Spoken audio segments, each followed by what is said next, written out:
Hello students. आज हम लोग एक नया यूनिट शुरू कर रहे हैं एंड वो यूनिट है इलेक्ट्रिकल मशीन्स की।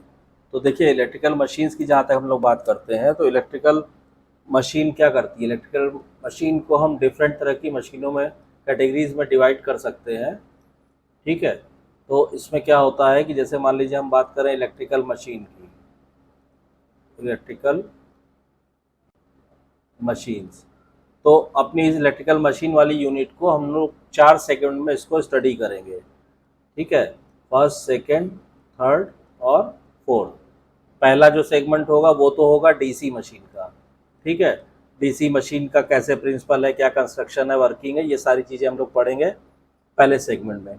उसके बाद हम लोग पढ़ेंगे सिंगल फेज इंडक्शन मोटर। उसके बाद हम लोग पढ़ेंगे सिंगल फेज इंडक्शन मोटर। ठीक है, उसके बाद 3 फेज इंडक्शन मोटर। उसके बाद हो जाएगा आपका 3 फेज इंडक्शन मोटर। और फोर्थ यूनिट में हम लोग पढ़ेंगे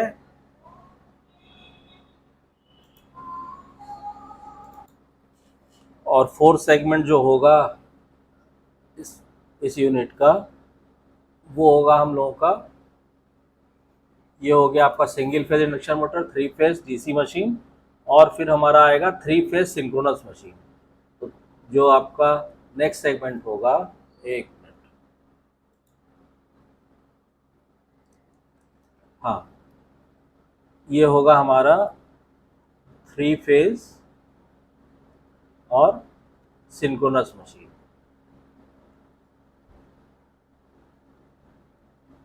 तो हम अपने जो आगे आने वाले जो लेक्चर्स हैं इलेक्ट्रिक मशीन के ऊपर, आप उनको ये समझ सकते हैं कि all those series of lecture is divided in 4 parts.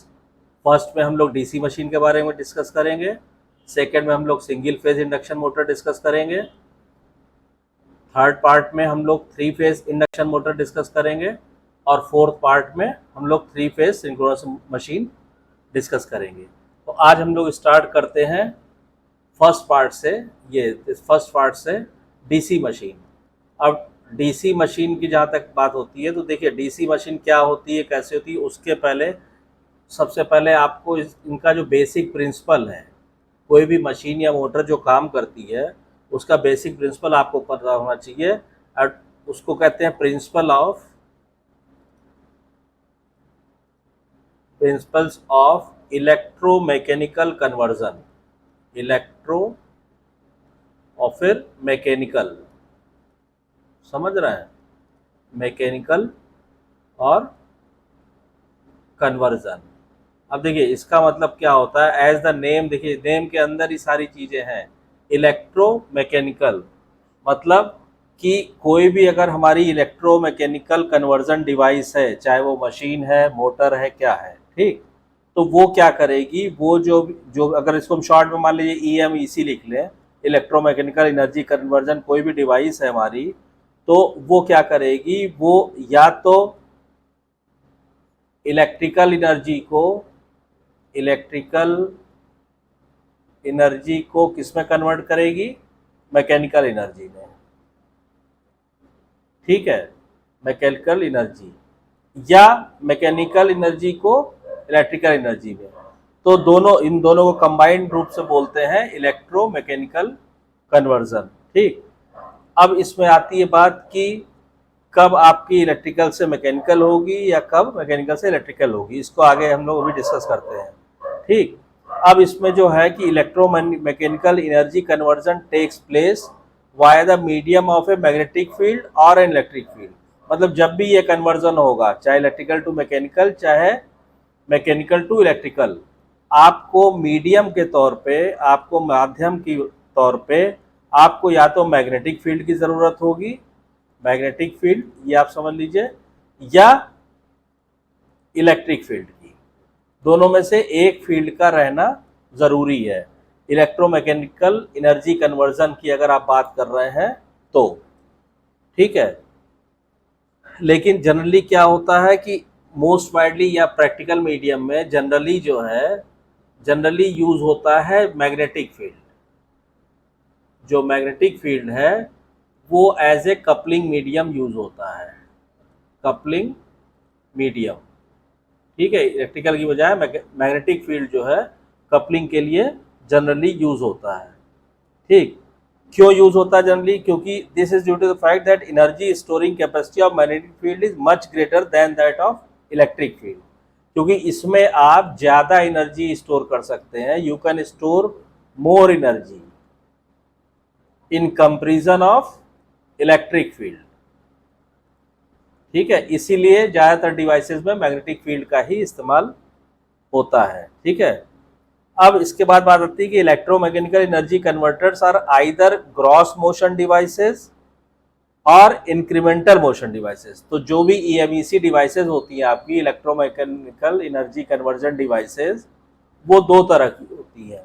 ठीक है, एक होती है ग्रॉस मोशन। ग्रॉस, ये बहुत इंपॉर्टेंट सब्जेक्ट है आपका, आपके कंपटीशन पॉइंट ऑफ व्यू से, चाहे आप सेमेस्टर पॉइंट ऑफ व्यू से, गेट के हिसाब से, आईईएस के हिसाब से, और भी कोई आप अपना टेक्निकल सब्जेक्ट को लेके आप कंपटीशन की तैयारी करेंगे, तो जो इलेक्ट्रिक मशीन्स है, मशीन्स समझ रहे हैं, इलेक्ट्रिक मशीन्स, ये सब्जेक्ट इलेक्ट्रिकल मशीन वाला इलेक्ट्रिकल के स्टूडेंट्स के लिए बहुत इम्पॉर्टेंट है। तो इसको एकदम फंडामेंटल क्लियर करके पढ़िएगा। तो ईएमईसी डिवाइसेस जो होती हैं वो दो तरह की, एक ग्रॉस मोशन डिवाइसेस और दूसरी होती हैं आपकी incremental motion devices. Incremental motion devices. अब ग्रॉस मोशन डिवाइसेस क्या होती हैं?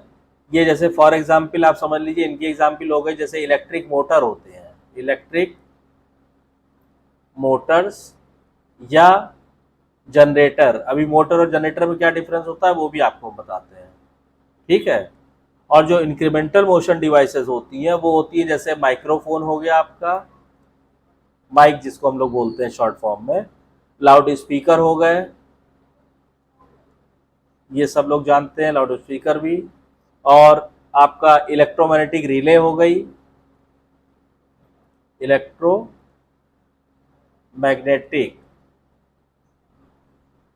रिलेज हो गई।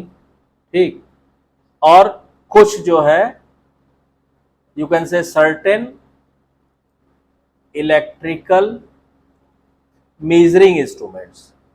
इलेक्ट्रिकल क्वांटिटीज को मेजर करने में कुछ इंस्ट्रूमेंट्स यूज होते हैं, इंस्ट्रूमेंट्स, उनमें भी क्या होता है, उनमें भी ये इंक्रीमेंटल मोशन डिवाइसेस होती है। और ग्रॉस मोशन डिवाइसेस होती है इलेक्ट्रिक मोटर और इलेक्ट्रिक जनरेटर।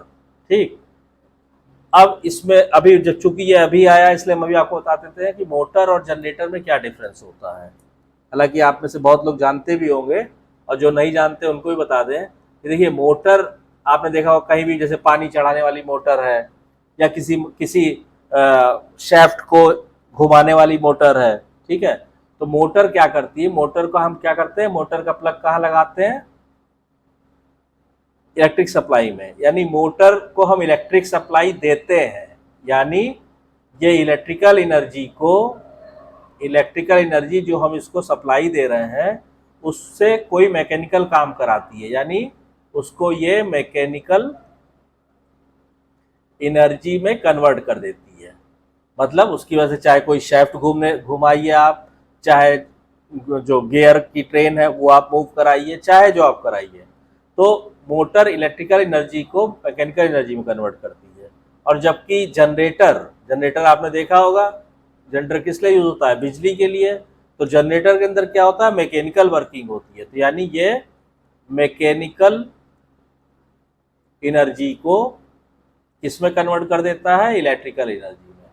तो ये डिफरेंस होता है मोटर इलेक्ट्रिकल एनर्जी में, तो ये डिफरेंस होता है मोटर में और जनरेटर में, ये ध्यान रखिएगा। ठीक, अब जो generally used electromechanical energy conversion devices हैं, अगर हम generally used electromechanical energy conversion devices की बात करें तो इसमें कौन कौन से आपके जितने भी तरह की मशीन्स हो गई, जैसे डीसी मशीन, इंडक्शन मशीन,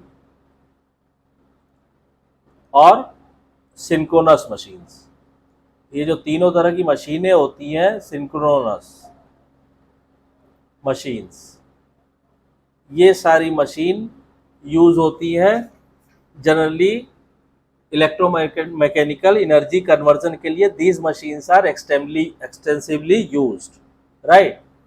सो आपका डीसी मशीन हो गई, इंडक्शन मशीन हो गई और सिंक्रोनस मशीन हो गई। अब उसके बाद क्या कह रहा है कि मोटर और जनरेटर का तो हमने आपको डिफरेंस बता दिया। मोटर मतलब इलेक्ट्रिकल टू मैकेनिकल और जनरेटर मतलब मैकेनिकल टू इलेक्ट्रिकल, ठीक है।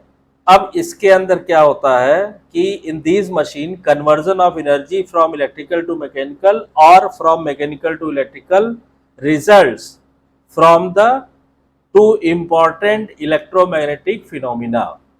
मतलब इसमें जो एनर्जी का कन्वर्जन होता है, इनमें एनर्जी का जो कन्वर्जन होता है, ठीक है, उसके लिए दो इलेक्ट्रोमैग्नेटिक फिनोमिना रिस्पॉन्सिबल होते हैं, फिनोमिना रिस्पॉन्सिबल होते हैं, या इन्हीं दोनों की वजह से एनर्जी कन्वर्जन होता है। पहला क्या है? पहला यह है कि व्हेन ए कंडक्टर, और ये सब आपके इंटर लेवल में जो आपने फिजिक्स पढ़ी है, जो फिजिक्स सेकेंड पार्ट आपने पढ़ा है, जिसको इलेक्ट्रिसिटी बोलते हैं हम लोग नॉर्मल बातचीत में, वहीं से उठेगा और कहीं बीच में हवा में नहीं टपकेगा। अगर इंटरमीडिएट के आपने बढ़िया किया हुआ है तो वहीं से आप उठा लेंगे। तो दो इलेक्ट्रोमैग्नेटिक फिनोमिना क्या है? पहला क्या है?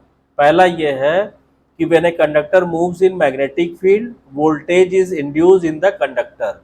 मतलब पहला ये है कि अगर कोई कंडक्टर हमारा मूव कर रहा है किसमें? मैग्नेटिक फील्ड में, तो क्या होता है? तो ये होता है कि conductor in conductor there is a voltage induced. एक तो ये इस चीज का इस्तेमाल होता है। अब आ जाइए सेकेंड चीज पे।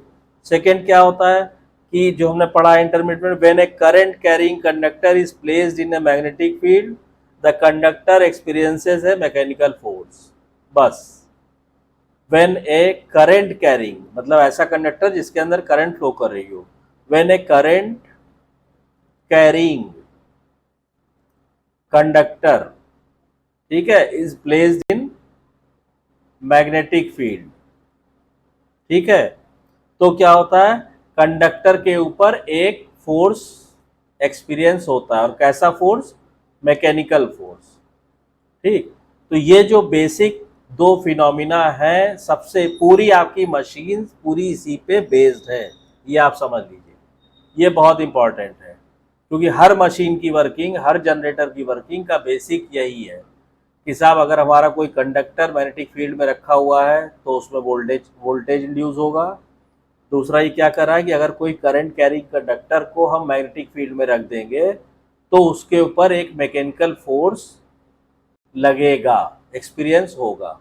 अगर ये दो चीज़ें आपको क्लियर है तो फिर आगे आपको मशीन पढ़ने में कहीं कोई दिक्कत नहीं आएगी, ठीक है। अब आप आ जाइए कि इसके बाद क्या होता है। देखिए इसके अभी आज हम लोग केवल इसका प्रिंसिपल बता रहे हैं कि कैसे का। इसमें क्या कर रहा है? These two effects occur simultaneously whenever energy conversion takes place from electrical to mechanical और वाइसा वर्सा। तो ये जो ऊपर हमने दोनों पॉइंट आपको बताए हैं, पहला पॉइंट और दोनों दूसरा पॉइंट, ये दोनों पॉइंट साइमल्टेनियसली ये एग्जिस्ट करते हैं जब कभी भी एनर्जी कन्वर्जन होता है। समझ गए कि दोनों, यानी कि दोनों चीजें होती हैं एक साथ। अगर चाहे हम इलेक्ट्रिकल टू मैकेनिकल कर रहे हो, चाहे मैकेनिकल टू इलेक्ट्रिकल कर रहे हो, ये दोनों फिनोमिना एक साथ एग्जिस्ट करते हैं वहां पे। मोटरिंग एक्शन में क्या होता है? अभी जैसे मैंने आपको बताया ना मोटर और जनरेटर, तो मोटर में क्या होता है? Current flows through the conductor placed in the magnetic field, a force is produced on each conductor, the conductors are placed on the rotor which is free to move, and electromagnetic torque is produced on the rotor. It starts rotating at some speed. The torque produced on the rotor is transferred to the shaft of the rotor and can be utilized to drive a mechanical load. Since the conductors rotate in the magnetic field, a voltage is induced in each conductor. समझ रहा है? अब उन्होंने कहा कि motor में क्या होता है, देखिए वही चीज उन्होंने कहा, मोटर में क्या होता है, जैसे आपने देखा भी होगा बिजली की दुकानों पे या कभी आप रिपेयर कराने कुछ गए होंगे, वाइंडिंग, मोटर वाइंडिंग, तो वाइंडिंग क्या होती है, वो एक तरह से कंडक्टर होते हैं, ठीक। तो मोटर में क्या होता है कि उन कंडक्टर्स के बीच में क्या क्या होता है, करंट फ्लो करती है, ठीक, करंट फ्लो करती है। अब उन कंडक्टर्स को जब हम मैग्नेटिक फील्ड में रख देते हैं, मैग्नेटिक फील्ड में, तो क्या होता है कि उनके ऊपर मैकेनिकल फोर्स लगता है। अभी हम लोगों ने बताया था आपको, मैकेनिकल फोर्स लगता है। अब मैकेनिकल फोर्स क्या करेगा, उनको किसी न किसी डायरेक्शन में मूव कराने की कोशिश करेगा ना। तो जब मैकेनिकल फोर्स लगता है तो कंडक्टर्स कहाँ रखे जाते हैं, रोटर, मतलब मशीन, आगे अभी पढ़ेंगे हम लोग रोटर और स्टेटर क्या होता है। तो रोटर वो पार्ट होता है मशीन का जो रोटेट करता है। तो चूंकि कंडक्टर वहां पे रखे जाते हैं, इसलिए जिस डायरेक्शन में फोर्स उसको रोटेट करना चाहता है, ये रोटेट करने लगता है कंडक्टर पर लगने वाले मैकेनिकल फोर्स की वजह से। और जब ये रोटेट करने लगता है तो दूसरा वाला फिनोमिना पिक्चर में आ जाता है। कौन सा वाला, कि द कंडक्टर, ठीक है, an electromagnetic torque is produce, the conductors are placed on the rotor which is free to move. An electromagnetic torque is produced on the rotor, it starts rotating at some speed.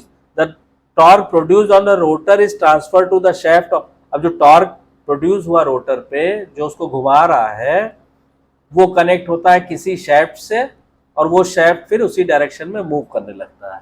इसलिए इसी तरह motor में electrical energy convert हो जाती है किसमें, mechanical में। अब इसमें देखिए आपको रोटर नहीं समझ में आया होगा, तो अभी जब हम डीसी मशीन के कंपोनेंट्स पढ़ेंगे कि स्टेटर क्या होता है, रोटर क्या होता है, ब्रशेस क्या होते हैं, स्लिप रिंग्स क्या होते हैं, तो आपको क्लियर हो जाएगा, ठीक। वो आगे कमिंग लेक्चर्स में आपको डिस्कस करेंगे, ठीक। तो और जब ये कंडक्टर रोटेट करने लगता है, जो कंडक्टर रखे वो रोटेट करने लगेंगे, तो ऑब्वियस सी बात है कि वोल्टेज भी इंड्यूस हो जाएगा, ठीक। तो ये तो कार्रवाई होती है किसमें, मोटर में। अब आप आ जाइए नेक्स्ट, क्या होता है कि जनरेटर में क्या होता है। अब आप आ जाइए जनरेटर में, तो इन जनरेटर,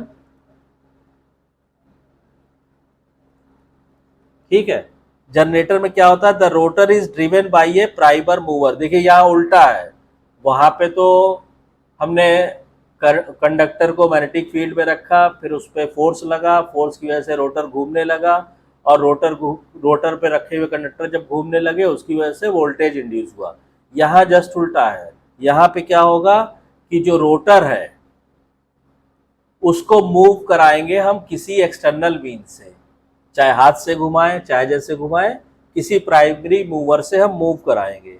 और जब वो मूव करेगा तो क्या होगा, अगला स्टेप, वोल्टेज इंड्यूस होगा किसमें, जो कंडक्टर उसके अंदर है उसमें, किसके अंदर, रोटर के अंदर। और जब वोल्टेज इंड्यूस होगा, ठीक है, तो अगर इलेक्ट्रिकल लोड कनेक्टेड है वाइंडिंग से, तो करंट, जब वोल्टेज इंड्यूस हो गया तो करंट फ्लो करेगी, ठीक। और जब करंट फ्लो करेगी, ठीक है, तो ये इलेक्ट्रिक पावर डिलीवर करेगी लोड को। तो the current flowing through the conductors will interact with the magnetic field to produce है। अब ये करंट जो फ्लो कर रही है कंडक्टर में, ये इंटरेक्ट करेगी किससे, मैग्नेटिक फील्ड से, मैग्नेटिक फील्ड से। और इसके इंटरेक्शन से क्या होगा, इस करंट के इंटरेक्शन से टॉर्क जनरेट हो जाएगा, टॉर्क इज जनरेटेड, ठीक है। और which will tend to oppose the torque develop by primary. अब ये जो टॉर्क जनरेट होगा, ये वाला, ये इस डायरेक्शन में जनरेट होगा कि ये जो टॉर्क हमने डेवलप किया था किससे, किसी बाहरी प्राइमरी मूवर से, ठीक है। ये टॉर्क इस टॉर्क को अपोज करेगा, ये आप ध्यान रखिएगा, अपोज करेगा। इसीलिए जनरेटर केस में क्या होता है कि जब ये रोटर जब मूव करता है और फाइनली आपको यहाँ पे टॉर्क मिलता है, तो ये टॉर्क इसको अपोज करता है, ठीक। तो ये होता है आपका principal of electromechanical energy conversion. तो आई होप कि आपको ये क्लियर हो गया होगा। और ये ध्यान रखिएगा कि the same fundamental principles which we have already discussed over here, underline the operation of both AC machine में भी यही काम होता है एंड DC मशीन्स में भी यही प्रिंसिपल काम करता है, ठीक है।